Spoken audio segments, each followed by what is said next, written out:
এসে বসে আছি তো, কত ঠান্ডা বন্ধু। এসো বন্ধু।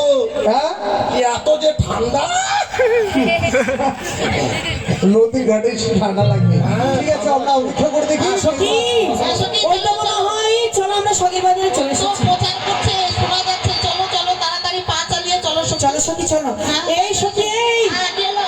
আচ্ছা এত তাড়াতাড়ি তুমি কোথায় যাচ্ছ? সম্মুখে দেখো তো। বাজারে সব জিনিস যদি শেষ হয়ে যায় তাহলে কি খাবো? আচ্ছা সম্মুখে দেখো তো কত বড় নদী রয়েছে। এই নদী আমরা কেমন করে পার হবো সখী? এই বুদ্ধিটা জানে না। না সখী, বুদ্ধি নেই তোমার মাথায়? না। কাপড়গুলো মাথায় করে উঠিয়ে নিয়ে দৌড়ে পালিয়ে যাবো। এই মেয়েগুলো হয়তো জানে না, এই নদীতে জল কমে গেছে। মেয়েগুলো যদি ন্যাংটা হয়ে পার হয়, এই নদীতে বড় বড় জুলুক আছে, মেয়েগুলাকে যেখান সেখান ধরবে না, আকাম করে দিবে। তার মেয়েরা যদি তার মেয়ে মাগে মাগে। গেল কিছু না, কিছু না। সাবধানে বসো। সখী যেহেতু নদী রয়েছে, মাঝি ভাই রয়েছে, হ্যাঁ। তুমি এবার থেকে মাঝি ভাই বলে ডাক দাও। মাঝি দিয়ে পার হতে হবে? হ্যাঁ, সখী। ঠিক আছে, ডাক দিচ্ছি। আমার গলা বসে এসেছে। ও মাঝি ভাই! ওই মেয়ে, তুই যদি নদীর এপার থেকে মুখের মধ্যে পা ভরে দিতাম বন্ধু। গেলো। আর বলো না বন্ধু, ওপার থেকে আমাকে মেয়েটি কুৎসিত ভাষা গালাগালি কি করছে। বলছো বলদি? আমাকে বলছে, এই মাগের গাই। বন্ধু, তুমি হয়তো সত্য ভুল করেছো, এবার আমার শুনতে দাও কেমন? বেশ বেশ বেশ, শোনো। আরে ও নাইয়া রে, ও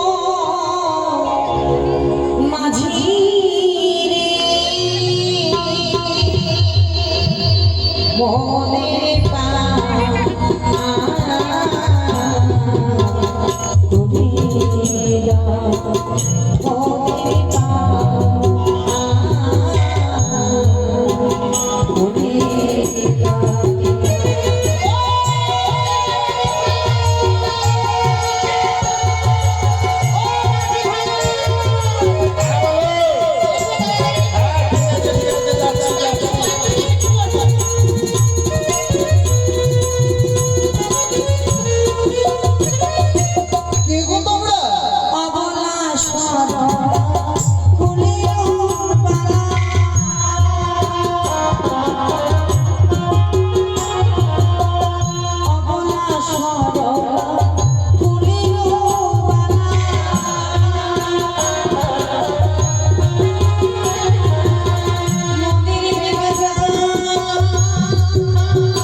হয় গো মরা তোরি লহরে এসো তোরা যাবো ইয়ারা সোনের বাজারে।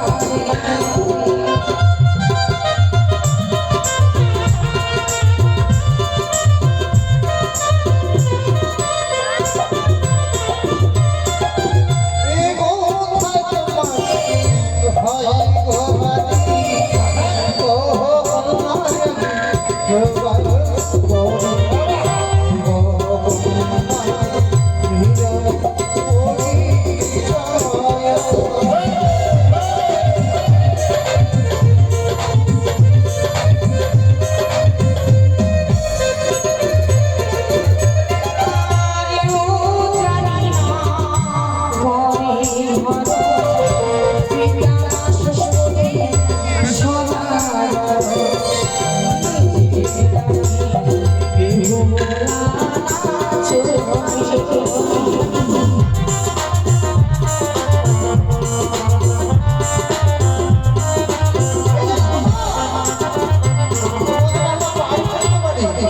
কিন্তু আমাদের একটা শর্ত আছে বলো গো। বন্ধু। হ্যাঁ বলো বন্ধু। মেয়েগুলোকে পার করতে হলে আমাদের তবে ঘাট নিয়ে যেতে হবে, কিন্তু আমরা একজন ছাড়া তো তিনজন পার করতে পারবো না। তাহলে মেয়েগুলোকে আমরা কিছু বলি। বেশ বেশ বলো। ও গই আমার আছে জিন্নাহ করিল তাই নাকি? ও কথা দিবানিসি দিবারে বেশ বেশ বেশ।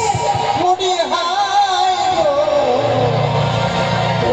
এমন ছাড়াই আমরা দুইজন বাঁচব।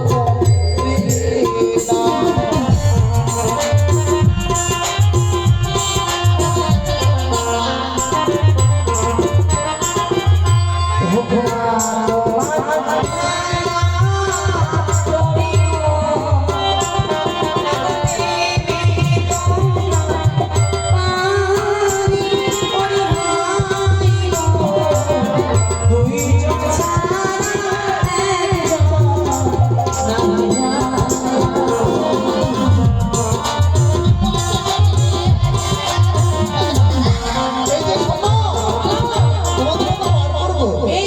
পার করতে করতে তোমাদের আমরা যে কিছু যাইবো সেগুলো তো তোমাদের দিতে হবে জানো? বন্ধু হ্যাঁ বলো। তাহলে বইটা ঘাটে ধরো আর মেয়েগুলোকে পার করো। বেশ বেশ আমি কইরা ওরে সব সখী হে পার করিতে বেশ বেশ।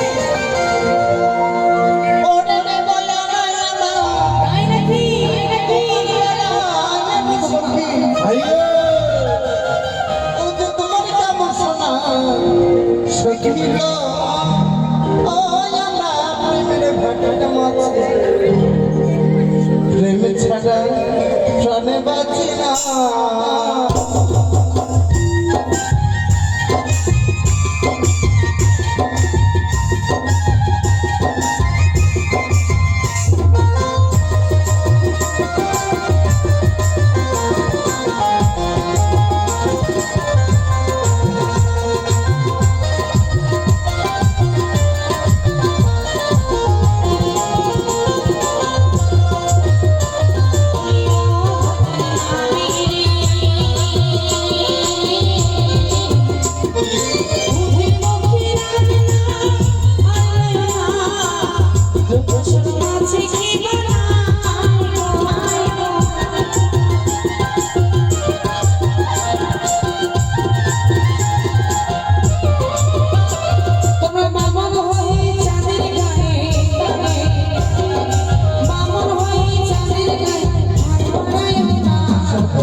ও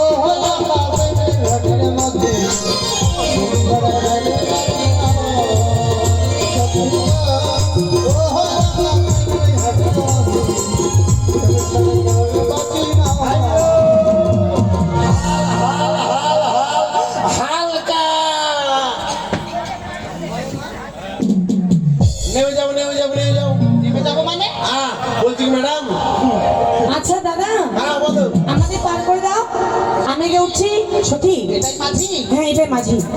আমি হচ্ছি মাঝি। বাবা দাঁড়িয়ে স্টাইল ছিল।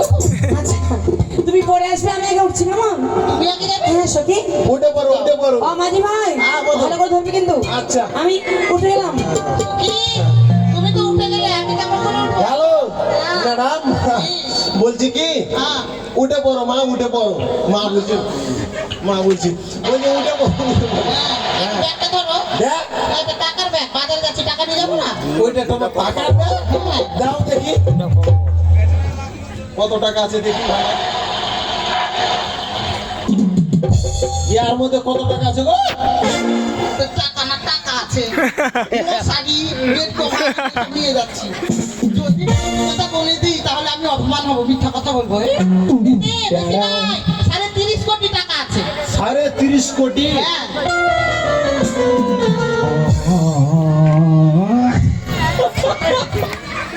এটা হবে না, কেন হবে না? খেলবো না তোমার সঙ্গে। কেন খেলবে না? আরে তুমি আমাকে জুতা কেন মানে শোনাচ্ছ? তুমি তো আগে ফিট হয়ে গেলে। আরে তা না, তোমার টাকার অঙ্গ শুনে আমি অজ্ঞানে ফিরে গেছি। তাই তো বলছি। হ্যাঁ, তুমি বলছি সামনে কি? এই কটা টাকার কথা শুনে অজ্ঞান হয়ে গেলে। হ্যাঁ এ মা। কেন তোমাদের আরো টাকা আছে? হ্যাঁ কোথায় কোথায় আছে জানো? কোথায় গো? ঢাকার ঘরে, মুতার ঘরে, সুতার ঘরে, বাথরুমে, পেশাব ঘরে, তারপরে রান্নাঘরে, ছাগল ঘরে, গোয়াল ঘরে, সব জায়গায় টাকা আছে। ঘুষি ঘরে, খড়ি ঘরে, কোঠাতে, তলাতে, সব জায়গায়।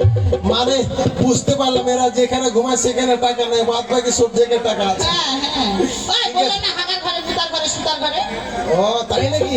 তাহলে উঠে পড়ো উঠে পড়ো, দেরি করো না, উঠে পড়ো। ঠিক আছে, ধরো ধরো ধরো ধরো। আমি তোমাকে ধরতে পারবো না দাদা, মালটাকে ধরছো। আমি মা, দেখো এখন সব জিনিসকে মাল বলে। আমি আমাকে ধরতে বলিনি। তাহলে তোমার বইটাকে শক্ত করে ধরো। আমি ভাবে যে আমি নৌকায় ফিরি কিন্তু। আচ্ছা আচ্ছা আচ্ছা ঠিক আছে, উঠে উঠে উঠে উঠে। হ্যাঁ হ্যাঁ উঠি। হ্যাঁ উঠে উঠে। এক দুই, দুই তিন, তিন। আস্তে করে উঠবে। আচ্ছা চলো কেমন? না উঠে নিতে উঠে। আমাকে না নিয়ে চলে যাবে। তুমি যেভাবে যে লাফিয়ে উঠছো আমার নৌকা তো ডুবে যাবে। কেন?